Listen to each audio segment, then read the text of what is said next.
Bismillahirrahmanirrahim. Alhamdulillahi rabbil ardi wa rabbis sama' alladzi khalaqa adama wa 'allamahul asma'. Allahumma shalli wa sallim ala khairil anbiya wa ala alihi wa sahabatihil ajilla. Amma ba'd. Kita berada pada pertemuan pertama pelajaran usul fiqh yang akan membahas insyaallah kitab Al-Usul min Ilmil Usul karya Syekh Muhammad bin Shalih Al-Utsaimin rahimahullahu ta'ala. Pada pertemuan yang pertama ini, insya Allah kita akan mulai membahas tentang faedah ilmu usul fikih dan mengenal biografi dari penulis kitab ini, Syekh Muhammad bin Shalih Al-Utsaimin. Usul fikih adalah suatu ilmu yang penting untuk dipelajari karena memiliki banyak sekali faedah. Di antaranya faedah mempelajari usul fikih. Yang pertama adalah seseorang yang belajar usul fikih dia bisa mendapatkan pahala dan ridho dari Allah Ta'ala. Hal ini berlaku umum untuk siapa saja yang mempelajari ulum syar'iyyah, ilmu-ilmu agama. Sebagaimana Rasulullah SAW bersabda, "Man yuridillahu bihi khairan yufaqihu fid din."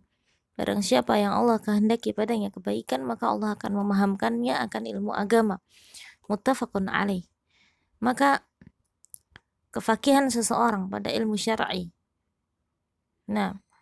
dan bersemangatnya dia untuk terus belajar, hadir dalam majelis-majelis ilmu, mencatat faidah ilmu, sesungguhnya itu adalah tanda-tanda kebaikan yang Allah berikan kepadanya.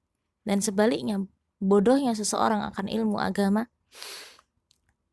tidak pedulinya dia dengan ilmu-ilmu syar'i dan keengganan dia untuk datang ke majelis ilmu, maka ini tanda jauhnya dia dari kebaikan yang Allah berikan.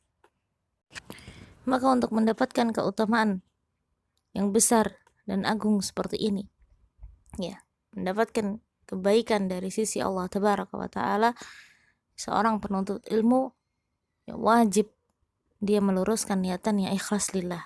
Jadi ketika dia belajar, ketika dia duduk di majelis ilmu, ketika dia dengarkan pelajaran-pelajaran dari gurunya, maka dia niatkan ini ikhlas lillah karena dia sadari dia dalam keadaan beribadah kepada Allah. Dalam keadaan beribadah kepada Allah, bukan hanya sekedar rutinitas untuk menjalani jadwal belajar biasa, tidak, tapi dia sadari betul bahwa dia sedang beribadah kepada Allah Tabaraka wa Ta'ala dan dia berharap pahala yang besar dari sisi Allah Tabaraka wa Ta'ala. Dan seorang penuntut ilmu ketika dia mempelajari ilmu-ilmu syar'i apapun itu, maka wajib dia bekali dirinya dengan kesungguhan ketika dia belajar ilmu syar'i, karena dia tahu betapa agungnya ilmu ini. Begitu juga dia bekali dirinya dengan kesabaran. Tidaklah sebuah ilmu itu bisa didapatkan dengan jasad yang santai. Ada kesabaran yang harus dikerahkan, harus diberikan dalam rangka mendapatkan keridhaan Allah Tabaraka wa Ta'ala dan keberkahan ilmu ini. Faedah kedua dari mempelajari ilmu usul fiqh adalah untuk memahami dengan benar maksud dalil dalam Quran dan hadis, serta bisa mengeluarkan hukum dari dalil-dalil tersebut. Ketika seseorang belajar usul fiqh, maka di antara pembahasannya, dia akan belajar maksud dari lafaz-lafaz yang ada di dalam Al-Quran atau hadis. Apakah lafaz ini ketika ada lafaz yang bentuknya perintah, maka apakah ini dimaknai sebagai wajib atau dimaknai sebagai sunnah, dan sebaliknya ketika bentuk larangan apakah ini maknanya haram ataukah makruh atau lainnya. Apakah sebuah lafaz ini berlaku umum ataukah berlaku khusus, semuanya dipelajari di dalam usul fiqh. Maka diharapkan seseorang yang mempelajari usul fikih dengan baik, dia bisa memahami maksud dari setiap dalil syar'i dan kemudian dia bisa mengeluarkan konsekuensi hukum dari dalil-dalil tersebut. Ini menjadi sangat penting karena kita dapati sekarang berapa banyak orang yang menghalalkan apa yang Allah haramkan dan dia menyampaikan hujah dengan dalil dari Al-Quran dan Sunnah.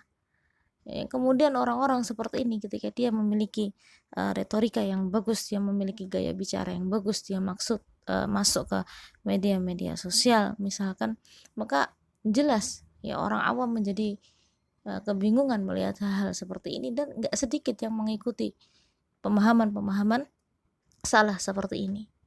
Maka untuk betul-betul mengerti apa maksud Allah Tabaraka wa Ta'ala menurunkan sebuah ayat, apa konsekuensi hukum dari situ, apa maksud Rasulullah Shallallahu Alaihi Wasallam berkata seperti ini, apa maksud beliau Shallallahu Alaihi Wasallam melakukan suatu hal dan lain sebagainya, itu dipelajari di dalam usul fikih, dan dari situlah kita mengambil faedah yang besar. Yang nantinya kita akan bisa gunakan untuk mengambil kesimpulan hukum dari dalil-dalil syar'i tersebut. Faedah yang ketiga dalam mempelajari usul fikih adalah untuk memahami maksud dari perkataan para ulama. Baik para ulama yang berasal dari 3 generasi utama, para sahabat, tabi'in dan atba'ut tabi'in, maupun para ulama setelahnya. Yang mana ketika kita membaca kitab-kitab mereka, maka di sana akan ada banyak sekali istilah, seperti misalkan ketika dikatakan bahwa sebuah hukum ini berlaku mutlak, diterangkan seperti itu, maka dengan usul fikih biidznillah kita bisa mengetahui maksud dari pendapat-pendapat para ulama, perkataan mereka, dan bagaimana cara mereka mengambil dalil dalam menyimpulkan suatu hukum. Hal ini penting terutama ketika kita dapati perbedaan pendapat dalam masalah-masalah fikih. Setelah kita mempelajari usul fikih, biidznillah kita akan bisa mengambil pendapat yang lebih kuat dengan melihat dalil-dalil yang disampaikan. Tidak lagi ta'assub atau fanatik pada sebuah pendapat tanpa melihat dalil yang dipakai. Maka kita lebih fokus untuk melihat pendalilan, cara pengambilan dalil, sehingga kemudian kenapa bisa disimpulkan hukum seperti ini, apa dalil yang dipakai, bagaimana cara pengambilan dalilnya. Faedah usul fikih yang keempat adalah agar kita bisa menarik kesimpulan hukum pada permasalahan-permasalahan kontemporer yang terjadi saat ini. Masalah-masalah kontemporer adalah masalah yang kita dapati sekarang yang tidak didapati di zaman Nabi Shallallahu Alaihi Wasallam. Tetapi dengan usul fikih maka kita bisa menarik kesimpulan untuk menghukumi masalah-masalah itu, masalah-masalah yang baru ini dengan dalil-dalil yang ada. Sekarang kita masuk ke biografi dari penulis kitab ini, Tarjamatus Syarih, biografi dari pensyarah, karena beliau menulis kitab ini, kemudian dalam majelis-majelis beliau sendiri yang memberikan penjelasan, yang mensyarah kitab ini. Fadilatul Syekh Muhammad ibn Salih bin Al-Utsaimin. Nasabuhu huwa Abu Abdullah Muhammad ibnu Salih ibni Muhammad ibni Utsaimin Al-Wuhaibi At-Tamimi. Ini nama beliau. Jadi kunyah beliau Abu Abdullah, nama beliau Muhammad.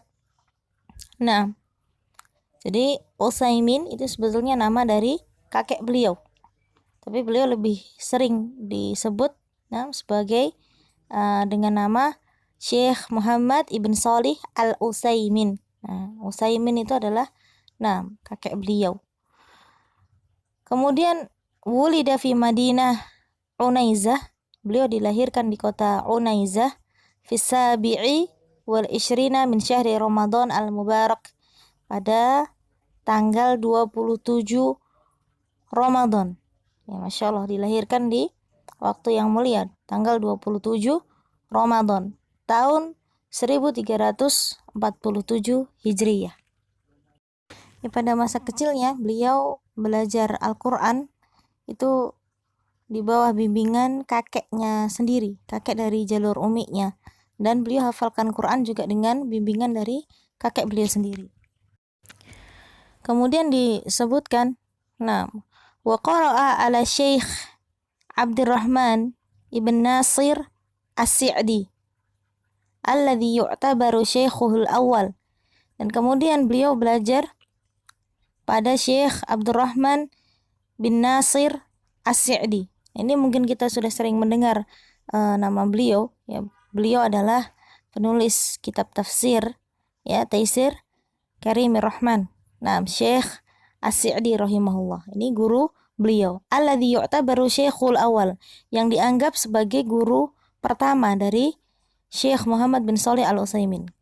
Haitsu lazamahu wa qara'a alaihi at-tauhid wa at-tafsir wal hadis wal fiqh wa usul al-fiqh wal fara'id wa mustalah al-hadis wan nahwa was sarf. Yang mana Syekh Muhammad bin Shalih Al-Utsaimin ini beliau bermulazamah, ya, dan mempelajari tauhid, tafsir, hadis, fikih, usul fiqh, faraid, mustalah hadis, nahwu dan sharaf kepada Syekh Abdurrahman Nasir As-Sa'di rahimahumallahu ta'ala.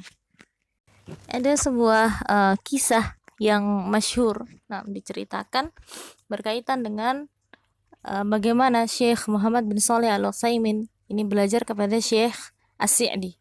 Jadi dulu Syekh As-Sa'di itu membuka majelis yang membahas kitab Qawaid Ibni Rajab. Ya, Qawaid Ibni Rajab. Ini bukan kitab yang ringan, ya. Ini kitab yang berat untuk dibahas. Kitab yang sulit. Ya, seperti biasa ketika awal majelis, maka banyak, ya, yang ikut hadir dalam majelis tersebut untuk memulai belajar. Tetapi setelah itu gugur satu persatu, ya. Mulai banyak yang tidak hadir. Bukan karena seleksi alam, tetapi karena seleksi kesabaran. Ya, seleksi kesabaran. Hingga akhirnya tersisalah Syekh Muhammad bin Shalih Al-Utsaimin, ya, yang menjadi murid beliau khusus untuk membahas kitab Qawaid Ibni Rajab. Nah, Syekh Sa'di melihat semangat dan kesungguhan dari muridnya ini luar biasa, yang beliau berikan hadiah sebuah apel, ya, sebuah apel. Di masa itu, di zaman itu, apel adalah suatu yang langka, ya, orang nggak pernah temui apel itu seperti apa, ya, dan bahkan beliau baru sekali itu melihat buah apel, ya, seumur hidup baru sekali itu melihat buah apel. Maka kita ambil pelajaran yang besar, bagaimana seorang penuntut ilmu membutuhkan kesungguhan dan membutuhkan kesabaran, dan Allah memilih di antara siapa saja yang benar-benar jujur niatnya, ikhlas lillah dalam menuntut ilmu, dan dia kerahkan usahanya, dan dia berikan kesabaran ketika dia temui kendala dalam menuntut ilmu. Nah, dia bersabar, dia tetap semangat. Dan inilah yang menjadi sebab datangnya keberkahan ilmu, karena ilmu ini sesuatu yang besar di sisi Allah. Ini adalah warisan para nabi yang tidak diberikan kepada sembarang orang. Allah memilih siapa saja yang dia kehendaki untuk mendapatkan ilmu ini. Nah, kemudian dalam biografi beliau disebutkan qara'a ala samahati Syekh Abdul Aziz Ibni Baz haitsu yu'tabaru syaikhuhu tsani. Ya, Syekh Muhammad bin Shalih Al-Utsaimin ini juga belajar kepada samahatu Syekh Abdul Aziz Ibn Baz, atau kita lebih sering kenal dengan nama Syekh bin Baz rahimahullahu ta'ala, yang dianggap sebagai guru beliau kedua. Wa btada alaihi qira'ata sahihil Bukhari wa ba'di rasail Syekhul Islam Ibn Taimiyah wa ba'dil kutubil fiqhiyah. Dan Syekh Muhammad bin Shalih Al-Utsaimin ini mulai membaca Sahih Bukhari, ya, kepada Syekh Ibnu Baz rahimahullah. Kemudian beberapa tulisan dari Syekhul Islam Ibn Taimiyah dan beberapa kitab fikih ini juga dipelajari bersama dengan Syekh Ibnu Baz rahimahumallahu ta'ala. Mu'allafatuhu, jadi karya tulis beliau. Nah, ini beliau banyak menulis kitab-kitab yang sangat bermanfaat bagi para penuntut ilmu. Yang pertama adalah Fathu Rabbil Bariyah bitalkhisi Al-Hamawiyah. Ini merupakan kitab yang ditulis pertama kali oleh beliau. Yang kedua, kitab yang kita pelajari Al-Usul min Ilmil Usul. Kemudian Usul fi Tafsir, ini yang pembahasan ulumul Quran. ya kemarin di kelas 10. Kemudian syarah Usulus Salasah dan syarah Al-Aqidah Al-Wasithiyah, dan masih banyak lagi karya yang beliau tulis. Syekh Muhammad bin Shalih Al-Utsaimin wafat pada hari Rabu tanggal 15 Syawal 1431 Hijriyah. Ya, beliau wafat jam 6 sore di Rumah Sakit Malik Faisal di Jeddah karena sakit kanker, kanker usus. Biografi ini diambil dari kitab Syarah Al-Usul min Ilmil Usul. Semoga Allah memberikan rahmatnya kepada Syekh Muhammad bin Shalih Al-Utsaimin, dan semoga Allah memberikan balasan yang besar atas jasa-jasa beliau untuk agama ini. Demikian yang bisa kita sampaikan, semoga bisa bermanfaat. Wassallallahu ala nabiyyina Muhammadin wa ala alihi wa ashabihi ajmain. Subhanakallahumma wa bihamdika asyhadu an la ilaha illa anta astaghfiruka wa atubu ilaik.